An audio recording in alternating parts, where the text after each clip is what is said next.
Greetings, stranger, and welcome to the Rowdy Rockfish.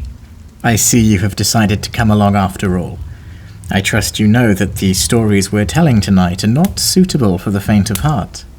It is a windy, rainy night by the Otari harbour. The hearth fire is burning itself out just to keep us warm.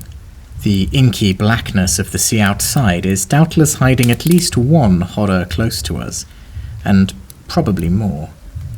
In other words, stranger, it is the perfect time to tell tales of oceanic terror. This is a generous genre. Every layer in the water column promises a deadlier threat than the last. But tonight I think I will tell you about the Krakens, who dwell at the very bottom of Golarion's most isolated trenches. Oh yes, Krakens plural. Who knows how many of them are lurking down there? Well, you do not strike me as the sort to shy away from such a story. Very well. Take a pew and pour yourself something palatable, and let me tell you about one of the ocean's most fearsome predators. Who on land has the authority to describe a kraken? We normally see one only when it chooses to be seen, and those encounters are usually swift, violent, and leave no witnesses. It is lucky for you, then, that you have me, for I can tell you that krakens are aquatic, magical beasts that superficially resemble the great squids often hunted by sailors for the fish markets.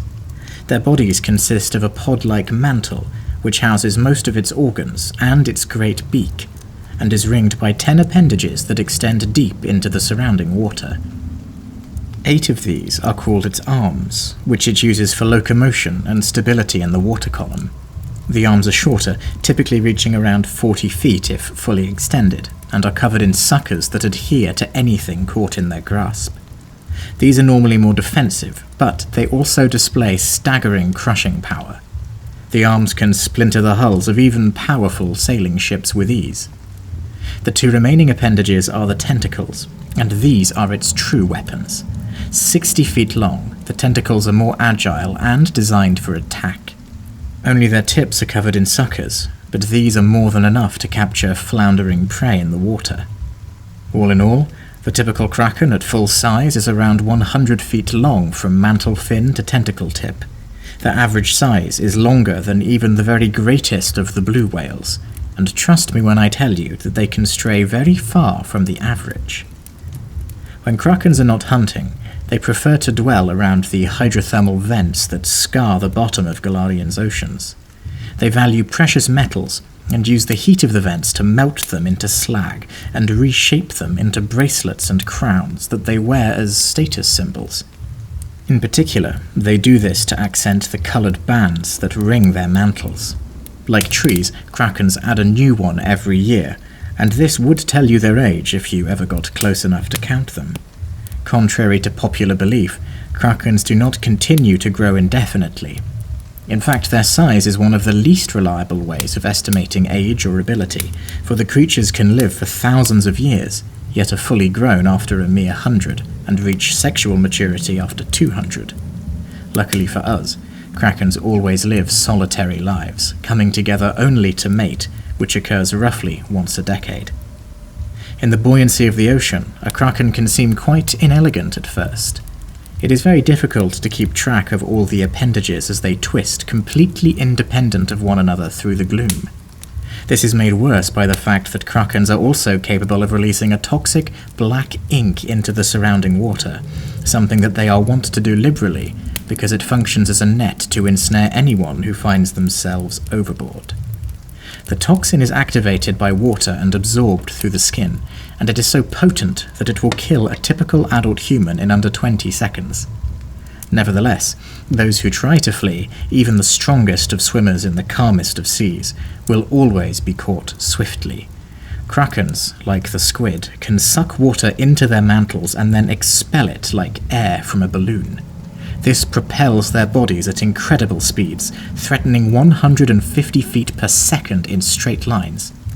Not even the swiftest of ocean cruisers could hope to outrun one. Therefore, if you are targeted by a kraken, your only options are to fight, to flee onto land, and probably flight or teleportation are your only chances there, or to negotiate. Oh yes, perhaps this is the most terrifying thing about the Krakens. They are not just large, not just strong, not just cunning, they are actively malicious, with a hateful intelligence towards all other living beings, which they view as lesser. This extends particularly to creatures of the land, which is why they emerge from the depths to feed on sailors instead of hunting safer prey in the depths of the ocean. Encountering a megalodon in the ocean is unfortunate, but the dire sharks of this world do not hunt us because they want to, but because we are in the wrong place at the wrong time. Encountering a kraken, on the other hand, is not fate. The leviathans ignore all other opportunities if they detect artificial movement across the surface. Their lethal xenophobia marks us as their most wanted food source in the sea. As if this was not enough, Krakens also display a number of inherent magical abilities. They are not spellcasters in the traditional sense, but they do boast a number of spell-like abilities that stem from their primal connection with the depths.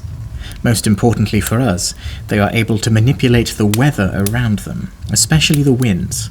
There is an element of sympathy between a Kraken's emotional state and their environment. When one is angry, storms and rain hammer the ocean waves, but when they are unconscious, not the faintest whisper of wind can fill a ship's sails. Over time, Krakens learn to bend the atmosphere to their will, leaving even skilled captains helpless on their decks. They are also able to manipulate gentle breezes into a cyclone that pulls flying creatures out of the sky, forcing them to confront the waves head-on, as well as the leviathan waiting underneath them. Unlike some squids, Krakens are not able to change the colour of their skin at will. Instead, their bodies boast a different power to harden against elemental hazards.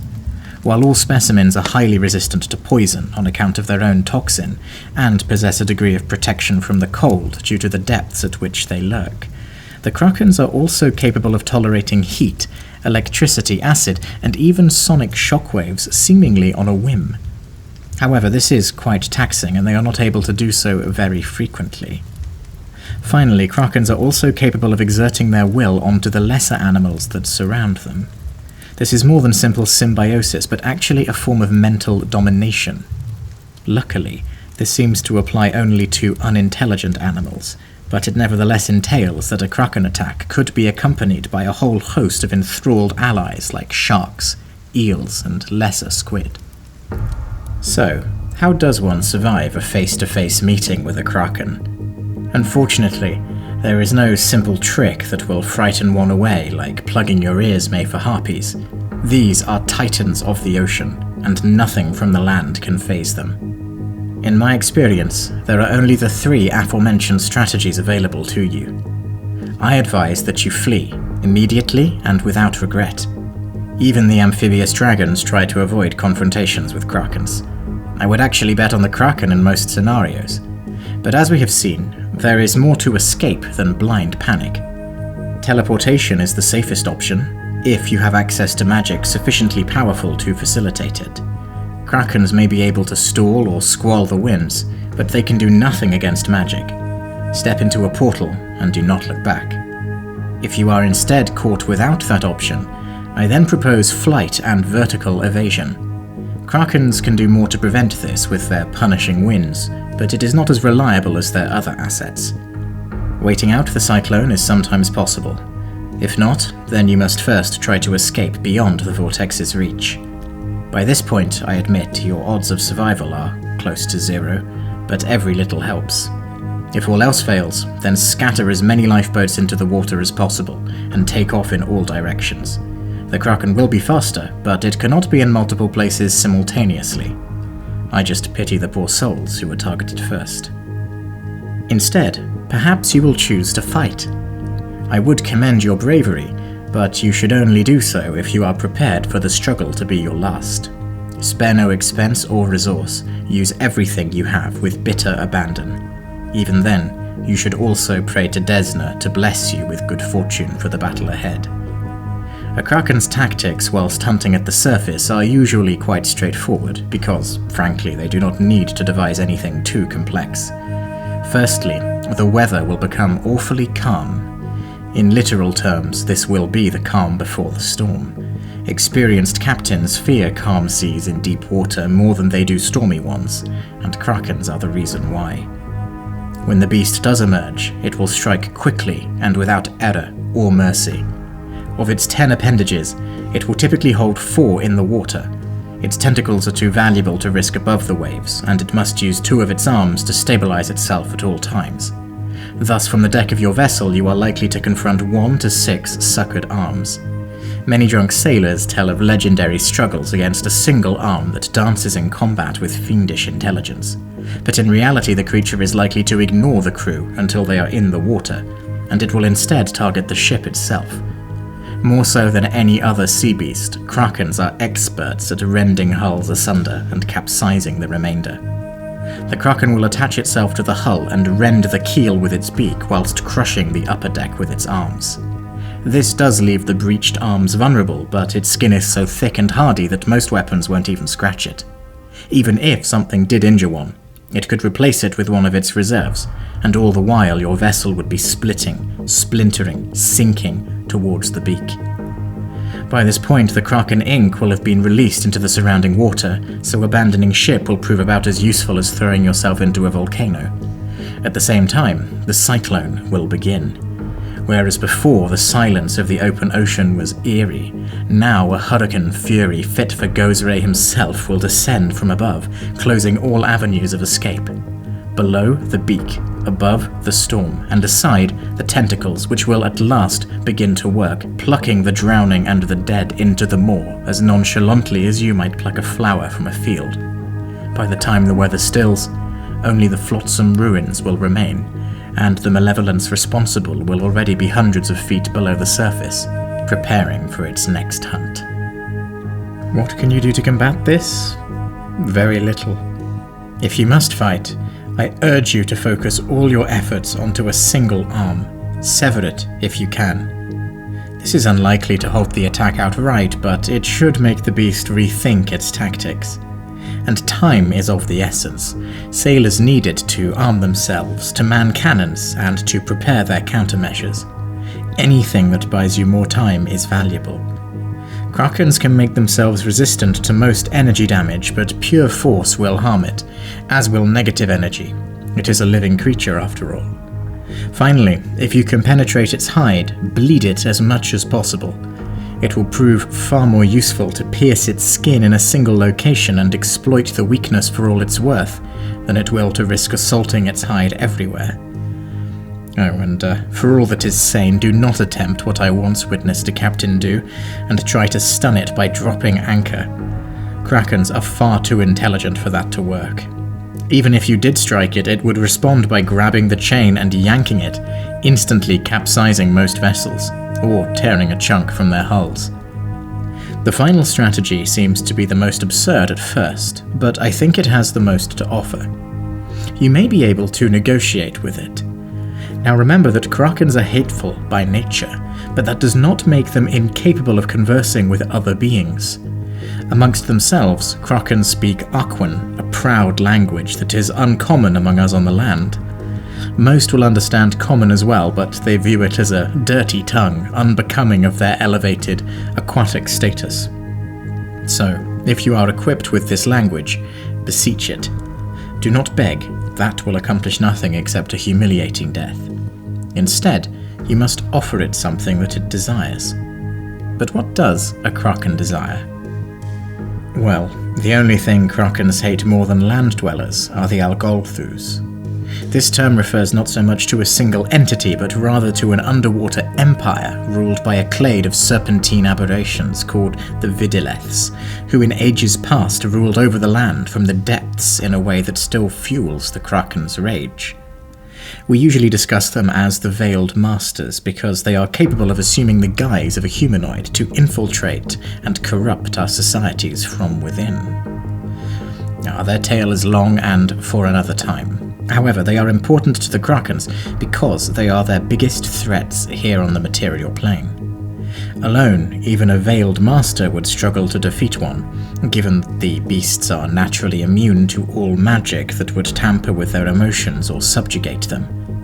Yet the Veiled Masters do not fight alone. Hidden behind 100 disguises and 1,000 aboleth underlings, they plot and scheme against the Krakens in ways that they find existentially infuriating. Consequently, Krakens habitually seek out the alghollthus' abandoned cities and secret vaults in the trenches and cracks of the world, hoping to uncover the secrets of their technology and bend them to their own ends. If you could persuade a Kraken that you could help them in this quest, or otherwise offer one relevant information that it finds agreeable, then it may see the sense in sparing you. Do not think it would be as simple as sweet-talking the Leviathan. You would do well not to underestimate their intelligence, but I nevertheless think scholars might find a route to survival through careful negotiation. The real difficulty would be finding a way to communicate with it effectively before it caused irreparable damage to a ship's hull. Now, there are a few specimens who have lived in the deep places of Golarion for far longer than any other. Hunting random vessels can only sustain one's interest for so long, I imagine, for these Krakens hatch plots that take decades or even centuries to unfold. They may lurk in shallow waters and protect them from harm, bless them with favourable winds at all times, to foster a false sense of security for sailors and to encourage trade to flourish. Then, when the time is right, they will undo their work overnight and seize a critical artifact or hostage, transporting them to an air pocket in a cave deep below the surface, and exact a terrible price for their recovery on the dwellers above. Kingdoms rise and fall on trade after all, and there can be nothing more crippling than a blockaded trade route to a mercantile, coastal nation. Such creatures are called elder Krakens, and they should be treated with the utmost respect and caution. Their natural abilities are enhanced compared to their younger kin. They can summon lightning to supplement the rain and the winds, and their mental domination is no longer restricted to animals. Therefore, elder Krakens can exert nigh unparalleled influence over coastal settlements, even up to puppeteering their leaders.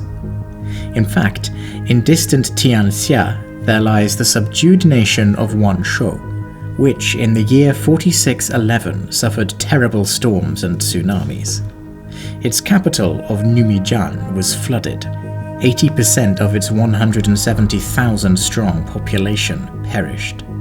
From the debris emerged the midnight black Janangor, an elder Kraken who had been lurking in the depths of the Jidao Gulf for centuries, biding his time. He promised to quell the storms if the survivors submitted to his rulership, a demand to which they agreed unconditionally. To this day, Wanshou remains a post-apocalyptic nation of flooded cities and ruined dreams. That is the scale of doom that an elder Kraken can unleash. Of course, this does mean that their lairs are likely to contain loot that is even more valuable for the adventurer stupid enough to dive after it. Whilst all Krakens value precious metals and gemstones, even if only as a means to bribe and manipulate lesser creatures, the elder Krakens are especially fond of magical artifacts. It is not uncommon to encounter spellbooks and tomes of eldritch secrets in a Kraken's lair.